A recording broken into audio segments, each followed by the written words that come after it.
Olá, tudo bem? Eu sou o professor Everton Amorim e essa é uma aula de matemática. A ideia aqui é trabalharmos um conteúdo para o oitavo ano. Essa aula está sendo preparada para o oitavo ano da Escola Isaac de Alcântara Costa e a ideia é que ela seja utilizada na aula do dia 3/8/2021. Essa é a semana que estamos retornando às nossas aulas depois do período de férias e estaremos dando continuidade através do ensino remoto, com o apoio dessa plataforma aqui, que é um dos elementos que compõe a nossa aula. Nossa aula também é composta por acompanhamento através do grupo de WhatsApp e a interação, sempre que possível, por meio de plataformas que tornam a nossa aula síncrona. Esse vídeo postado aqui no YouTube nos dá uma possibilidade a mais para fazermos esse acompanhamento, para corrigirmos exercícios e para também apresentarmos conteúdos novos. Na aula de hoje, nós iremos abordar a correção a respeito de triângulos, que foi o conteúdo passado na aula anterior, foi uma visão mais geral, inicial a respeito dos triângulos, e também iremos fazer uma breve introdução com relação à congruência de triângulos. Hoje não iremos aprofundar tanto com relação ao conteúdo depois da correção do exercício, porque como vocês viram aí no horário, temos apenas uma aula de 45 minutos. E esse vídeo aqui no YouTube é um dos elementos que compõe a nossa aula. Existem outros elementos também. Sem mais delongas, vamos para o nosso exercício para tentar explorarmos as questões que neles eram apresentadas. A primeira parte do nosso exercício está situado no livro de vocês, na página 131, e contempla duas questões. A questão é a seguinte: ela pede que você classifique cada um dos triângulos abaixo quanto à medida do lado e à medida dos ângulos. Lembrando a vocês que observamos na nossa aula anterior que existem duas maneiras de classificar triângulos. Temos a questão da medida dos lados, uma classificação a partir da medida dos lados, e também a classificação a partir com relação aos seus ângulos. E nesse caso aí, todos os três triângulos apresentados nesses itens trazem tanto a medida dos lados quanto a medida dos ângulos, que vai nos dar condição de fazer essa classificação. Essa classificação ela tem nomes específicos de acordo com cada característica. Observemos aqui, com relação ao lado, eu tenho os triângulos equiláteros, isósceles e escalenos. Já com relação aos ângulos, eu tenho os triângulos acutângulos, retângulos e obtusângulos. Com relação ao lado, um triângulo equilátero vai ser aquele triângulo que possui os três lados que têm a mesma medida, ou seja, os três lados deste triângulo vão ter a mesma medida. Se um lado for 1, os outros lados também vão ser 1 e assim sucessivamente. Já um triângulo isósceles, ele vai ser um triângulo que possui dois lados com a mesma medida, dois lados que a gente chama de congruentes. E, obviamente, um lado não tem a mesma medida, porque se fosse os três, aí a gente estaria falando novamente do equilátero. E um triângulo escaleno é aquele que possui os três, nenhum lado é congruente, ou seja, os três lados têm medidas diferentes. Então vamos fazer assim. Primeiro vamos observar essa classificação dos três triângulos com relação à medida do lado, depois a gente vem para essa parte relativa aos ângulos. Aqui, no triângulo da letra A, nós temos um triângulo que tem lados 5, 5 e 5. Se os três lados são iguais, podemos classificar este triângulo como equilátero. Então, o triângulo do item A é equilátero. Daqui a pouco a gente faz a classificação com relação ao ângulo desse triângulo, tá bom? Dando continuidade, a gente tem na letra B um triângulo que apresenta dois lados com a mesma medida e um terceiro lado com medida diferente. Nesse caso aí, a gente está falando de um triângulo isósceles. Isósceles é aquele que possui dois lados congruentes, apenas dois, tá bom? E no caso da terceira, aí do item C, a gente tem um triângulo que tem os lados A medindo B e medindo C, ou seja, são três medidas diferentes. Quando essas três medidas são diferentes, a gente tem aí, então, um triângulo chamado escaleno. Ou seja, primeiro vai ser equilátero, segundo vai ser isósceles e terceiro vai ser escaleno. Só que ainda não terminamos a questão. Por quê? A questão traz para a gente também a classificação, pede também a classificação com relação aos ângulos. E a gente vai observar agora como é que essa classificação funciona. Olha só, nós temos aqui com relação aos ângulos, os triângulos que são acutângulos, os triângulos retângulos e os triângulos obtusângulos. Triângulos acutângulos são aqueles triângulos que possuem os seus ângulos internos todos ângulos menores do que 90 graus. Todos são ângulos agudos, ou seja, quando eu tenho internamente todos os ângulos internos de um triângulo que são agudos, este triângulo chama-se triângulo acutângulo. É importante dizer que todo triângulo tem sua classificação com relação ao ângulo, se ele for apresentado, e também ao lado, que são relações que conversam entre elas, tá bom? Dando continuidade, nós temos também o caso do triângulo retângulo. Triângulo retângulo é aquele que apresenta um ângulo reto, tá bom? E também o último caso, o triângulo obtusângulo, que é aquele triângulo que apresenta um ângulo obtuso, ou seja, maior que 90 graus. É importante observar aqui que, com relação ao ângulo, a gente está diretamente sempre tratando a respeito de ângulo de 90 graus. Se tem um ângulo de 90 graus, a gente chama de retângulo. Se os ângulos são todos internos menores que 90 graus, a gente chama de acutângulo. E se possui um ângulo maior que 90 graus, a gente chama de triângulo obtusângulo. Agora vamos observar no nosso exemplo, aí no nosso exercício, como é que fica. No caso da letra A, os ângulos internos deste triângulo são todos de 60 graus. Então, isso significa dizer que esse triângulo é acutângulo, ou seja, todos os ângulos internos são menores que 90 graus. Já no caso da letra B, a gente tem aí um ângulo de 120 graus. Olha que interessante, o ângulo de 120 graus é maior que 90. Sendo ele maior que 90, estamos tratando de um triângulo obtusângulo. E o último também apresenta aí um ângulo de 130 graus. E novamente pega essa característica de um ângulo obtusângulo. Observando agora o gabarito da nossa questão, nós temos então nessa questão o triângulo A, que é equilátero e acutângulo. Lembrando, quando eu falo de equilátero, eu estou tratando da medida do lado. Quando eu falo de acutângulo, eu estou tratando a respeito dos ângulos internos. Na letra B, eu tenho um triângulo que é isósceles e obtusângulo. E na letra C, eu tenho um triângulo que é escaleno e obtusângulo. A segunda questão traz para a gente o seguinte, ela pergunta assim: é possível construir um triângulo que tenha dois ângulos obtusos? Justifique a sua resposta. A questão já traz aí uma resposta para a gente, então vamos olhar o que o gabarito diz e depois vamos fazer a análise dessa resposta. O gabarito diz que não, pois a soma das medidas de dois ângulos agudos obtusos é maior que 180 graus. A soma das medidas dos ângulos internos de qualquer triângulo. Pessoal, o que essa resposta está dando para a gente? Ela está dizendo o seguinte. Primeiro, a gente precisa voltar para aquela regra que diz a soma dos ângulos internos de um triângulo é sempre igual a 180 graus, ok? Guardem isso.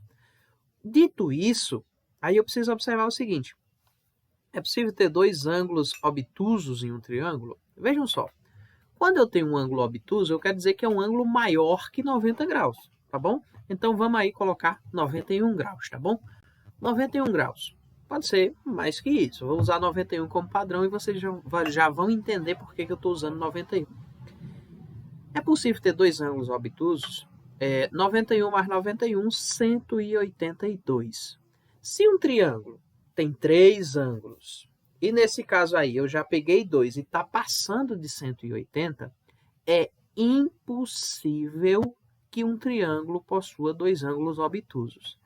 Então a resposta é essa daí, é impossível, tal e tal. Mas aí eu trago outra questão que a pergunta não nos mostra, e aí eu coloco para você refletir. É possível que um triângulo tenha dois ângulos retos? Vamos pensar um pouquinho. Pensou? Volta para cá. Um ângulo reto, ele tem 90 graus, certo? Ah, Everton, então não dá, porque 90 mais 90 é 180. Até daria, se eu não partisse daquele princípio que um triângulo precisa ter 3 ângulos. E eu não faço ângulo de 0 grau. O ângulo tem que ter pelo menos 1 grau. Ou minutos e segundos, e a gente vê isso depois. Mas se eu tenho 90 mais 90, 180, já cheguei nos 180, que é o máximo que eu posso chegar em um triângulo. Então, é impossível que um triângulo possua 2 ângulos retos também, tá bom? Aí eu vou para fechar o meu raciocínio, eu digo, é possível que um triângulo tenha 2 ou mais ângulos agudos? Aí, nesse caso, sim, um ângulo agudo é menor que 90 graus, e aí nós temos lá na primeira questão o exemplo da letra A, que traz 3 ângulos agudos, 60 mais 60 mais 60. É possível que ele tenha um ângulo reto, é possível que ele tenha um ângulo obtuso, mas mais que um ângulo reto ou mais que um ângulo obtuso não é possível, dadas as características necessárias para que um triângulo exista. Essa foi a primeira parte do nosso exercício, que vai tratar a respeito dessa classificação de triângulos segundo a medida dos ângulos e a medida dos lados. Agora a gente vai para a segunda parte do nosso exercício, que vai tratar a respeito das sevianas notáveis. Lembrando para vocês que nas sevianas notáveis nós teremos aqui o estudo de 3 tipos dela. Nós teremos as medianas, a parte da altura e a parte da bissetriz. Nessas sevianas notáveis, a gente sempre vai observar os vértices do triângulo, e a partir dos vértices do triângulo, quando eu crio as medianas, as alturas ou as bissetrizes, e fazendo o cruzamento delas, eu crio aquilo que a gente chama de baricentro, por causa da mediana, ortocentro, por causa da altura, e incentro, por causa para o caso da bissetriz. E agora a gente vai explorar dentro do exercício essas nomenclaturas e essas possibilidades. Aqui no exercício de vocês, na questão, aliás, em todas as questões, vai pedir que vocês façam desenhos e coisa e tal, e aí eu não vou necessariamente cobrar que esses desenhos sejam perfeitos, mas aqueles que tiverem possibilidade de utilização de um tipo de equipamento para facilitar, para criar esses desenhos de forma mais alinhadinha, podem utilizar-se, mas também não vou cobrar que façam isso de maneira obrigatória. O importante é que a gente compreenda e entenda o conceito daquilo que a gente está fazendo a partir desses comandos que estão dados aí em cada uma dessas questões. A primeira questão traz para a gente o seguinte comando. Ela diz, no caderno, utilizando régua e compasso, construa um triângulo com as medidas do triângulo abaixo. Trace suas medianas e determine o seu baricentro. Então, como é que eu vou fazer para obedecer esse comando aí, que está dizendo para que eu trace as medianas e determine o baricentro deste triângulo? Eu vou tentar utilizar aqui um programa específico para tentar mostrar para vocês. Aqui eu tenho o meu triângulo e eu preciso traçar as medianas deste triângulo. Lembrando para vocês que eu falei na aula passada que a mediana de um triângulo ela vai funcionar da seguinte forma. Eu vou trabalhar com uma reta que parte de um determinado vértice, aqui eu vou pegar o vértice A, e aí a minha reta ela vai cruzar para o outro lado, para o lado oposto a esse vértice A, chegando aqui mais ou menos não, na verdade tem que chegar exatamente ao meio, a parte central entre esse lado BC. Então essa é a mediana aqui que parte de A. Porém eu vou ter que fazer as outras medianas também, tá bom? Eu vou ter que inserir essa reta que parte do vértice B e também a reta que parte do vértice C.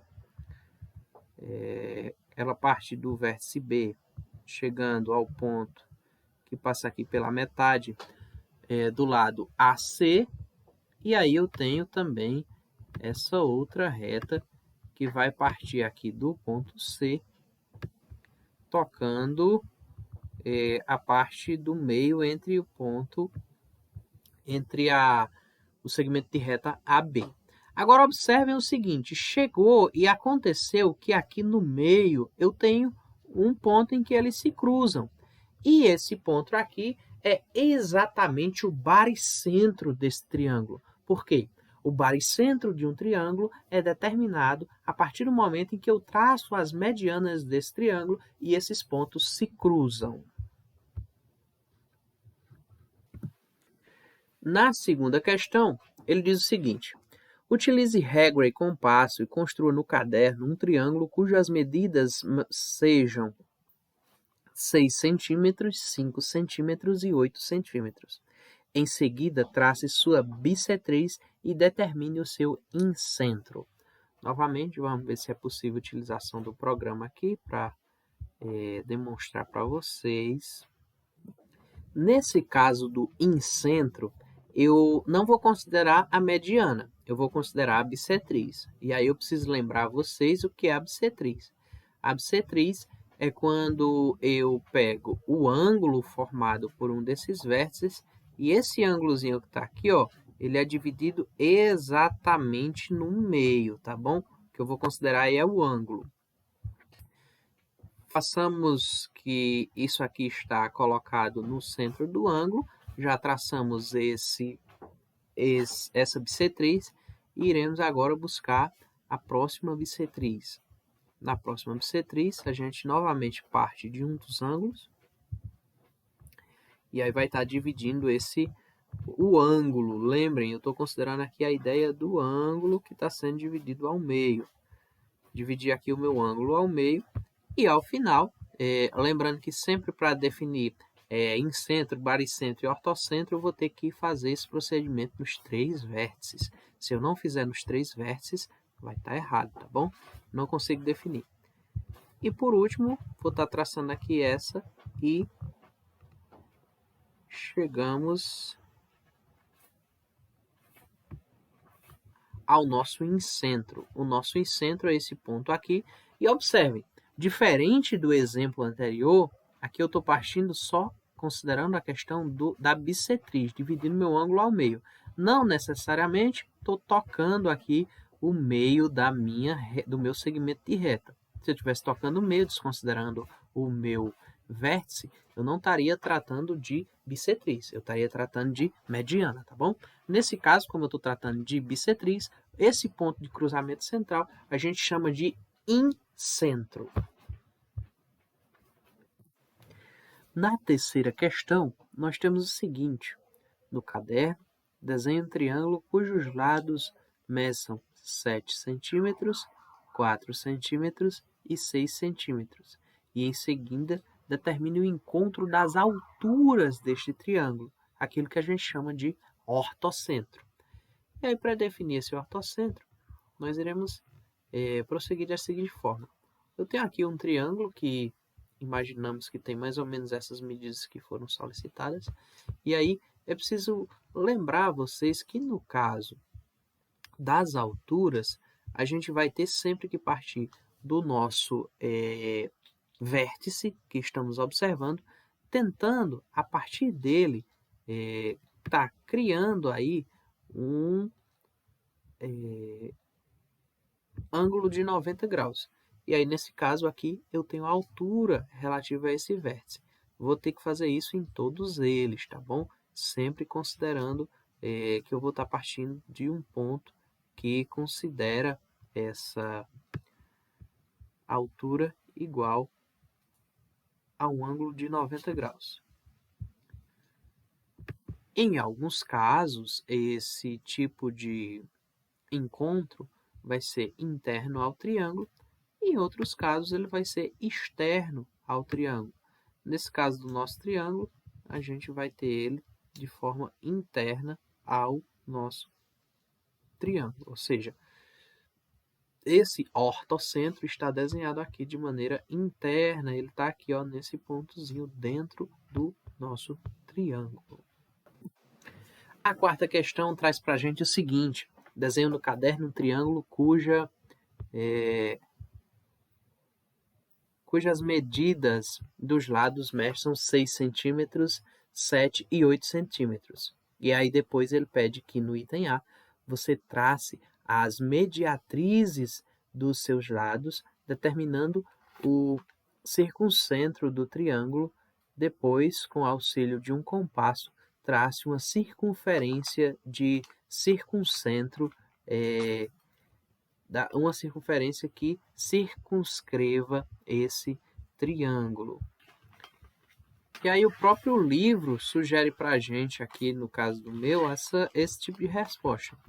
Aqui no item A, ele traçou esse triângulo, se vocês observarem, e traçou essas mediatrizes,